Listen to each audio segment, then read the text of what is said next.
Hello dear students and welcome in today classes।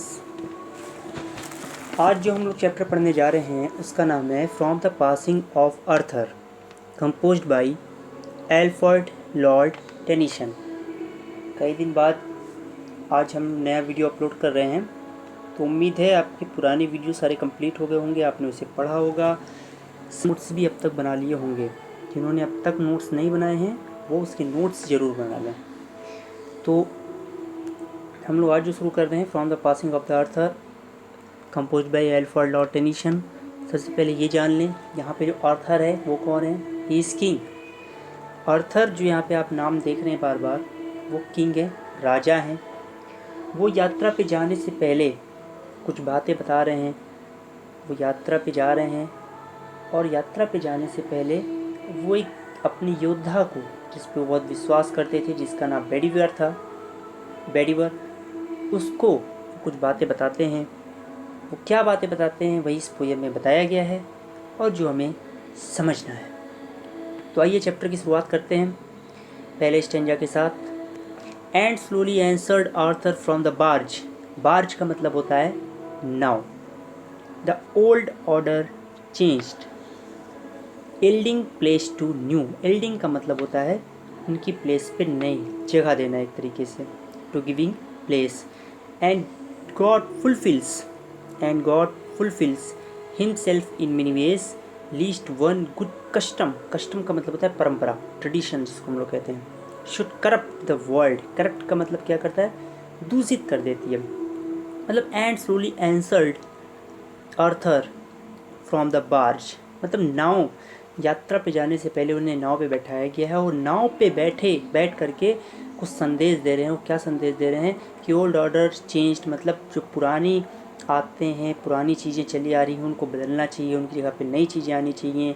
And God fulfills himself in many, भगवान भी इस काम में हमारी मदद करता है। Least one good customer should corrupt the world. That means कितना भी अच्छा परंपरा हो, कितनी भी अच्छी आदत हो, कितनी भी पुरानी व्यवस्था कितनी भी अच्छी हो, अगर वो लंबे समय से चलती आती है तो उससे नुकसान ही होता है। वो पर्यावरण को, संसार को दूषित ही करती है। Let us explain this portion. First of all, reference. This stanza has been taken from the poem From the Passing of the Arthur, composed by Alfred Lord Tennyson. This will be used in every stanza. And the context: the wounded मतलब चोटिल, King Arthur is going on a journey. He is consoling का मतलब क्या होता है, consoling का मतलब सांत्वना देना। His knight Bedivere, मतलब वो अपने योद्धा बेडीवर को सांत्वना दे रहे हैं कि ये जीवन है, इसमें आना जाना लगा रहता है, नई चीज़ें आती हैं, पुरानी चीज़ें जाती हैं, ये बात वो बता रहे हैं। Sir Bedivere pledge the king Arthur in barge. जो बेडीवियर हैं वो किंग आर्थर को नाव पे बैठाते हैं। ही वॉज इंजर्ड, वह चोटिल हैं। बिफोर लिविंग फॉर जर्नी, यात्रा पे जाने से पहले, ही टोल्ड बेडीवियर, बट बेडीवियर को कहते हैं, बताते हैं, that the old order always gives place to new one. पुरानी चीज़ें को हमेशा नए के लिए जगह देनी चाहिए। And it is the law of the nature, और यही प्रकृति का नियम है। One system should not continue for ever. एक ही नियम हमेशा नहीं चलना चाहिए, एक ही तरीके से, है ना, एक ही व्यवस्था हमेशा के लिए नहीं चलनी चाहिए। Even if a good custom it becomes useless without changes. चाहे कितना भी अच्छा नियम बना हो, चाहे जितना भी अच्छा व्यवस्था बनी हो, है ना, अगर उसमें समय पे परिवर्तन ना हो तो नुकसान ही होता है।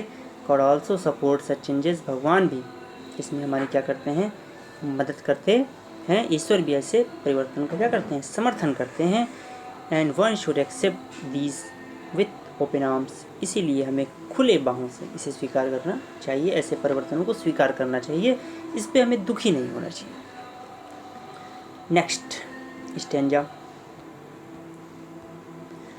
Comfort this self. What comfort is in me? Comfort this self. What comfort? Comfort का मतलब क्या होता है, आराम।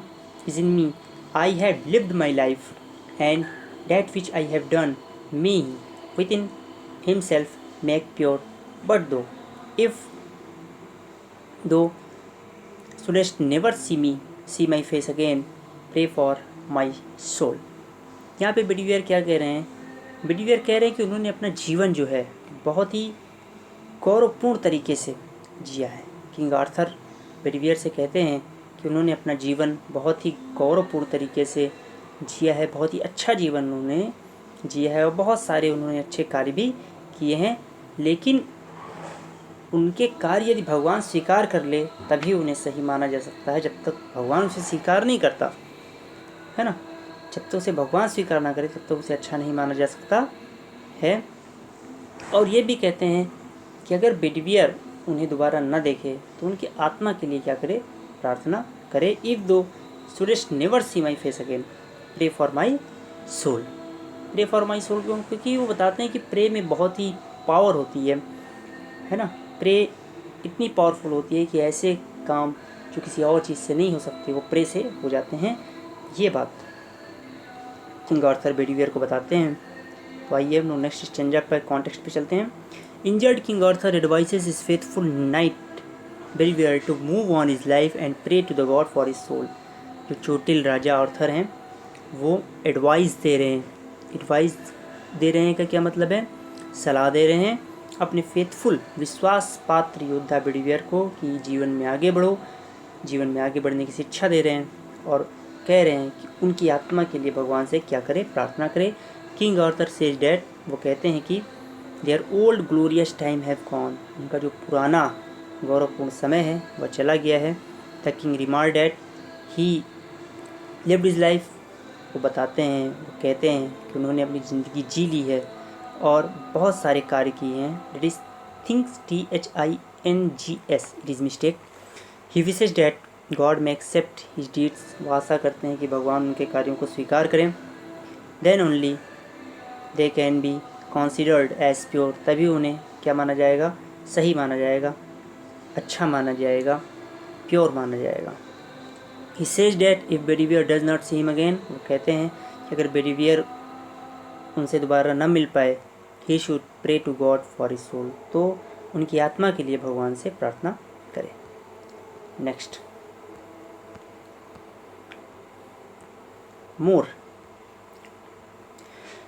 मोर things are brought by prayers, मतलब बहुत सी चीज़ें प्रेयर से प्राप्त की जा सकती हैं।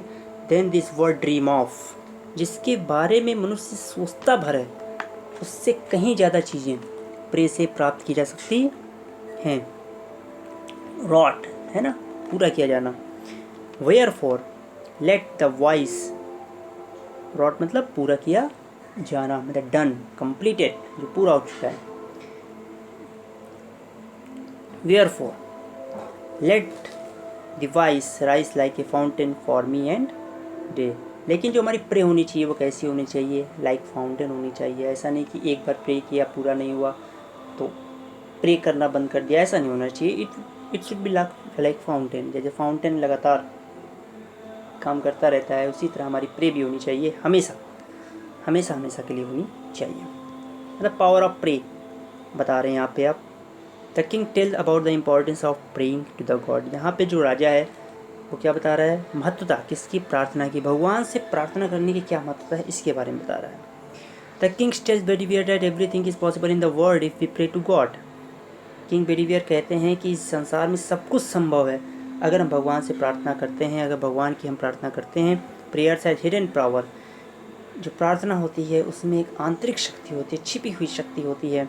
And many things can be achieved in the world by prayers, जैसे प्रार्थना के बल पे जीवन में इस संसार में बहुत कुछ प्राप्त किया जा सकता है। But the prayer should be done continuously as the fountain flows, लेकिन प्रे हमेशा लगातार होनी चाहिए जिस प्रकार फाउंटेन फव्वारा ऊर्जा के साथ बहता रहता है, ठीक उसी प्रकार हमारी प्रार्थना निरंतर होनी चाहिए। And the last stanza, for what are men better than sheep or gods that nourish a blind life within the brain? For what are men better than sheep or God that nourish that nourish a blind life within the brain. Nourish मतलब का मतलब होता है पोषण करना। If knowing God they lift not hand for prayer both of them self and both को call them friend for so the whole round earth is every way bound by gold chain about the feet of God. But now farewell. farewell मतलब अलविदा। कहने का मतलब यहाँ पे क्या है कि for what are men better than sheep are good. आखिर ऐसी क्या चीज़ है जिससे इंसान को जानवरों से अलग माना जाता है या इंसान को जानवरों जैसा नहीं माना जा सकता। वो क्या है? मनुष्य का दिमाग है। क्यों? क्योंकि मनुष्य प्रे कर सकता है, प्रार्थना कर सकता है ईश्वर की दी हुई चीज़ों के लिए, जबकि जानवर पशु ऐसा नहीं कर सकते।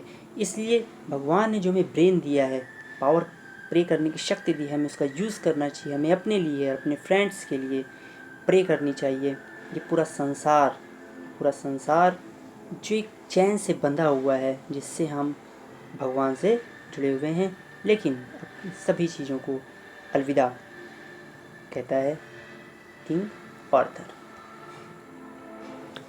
In these lines, poet tells that prayer connect human being with God. इन लाइनों में पोइट हमें बताते हैं कि कैसे प्रार्थना जोड़ती है भगवान को और मनुष्यों को।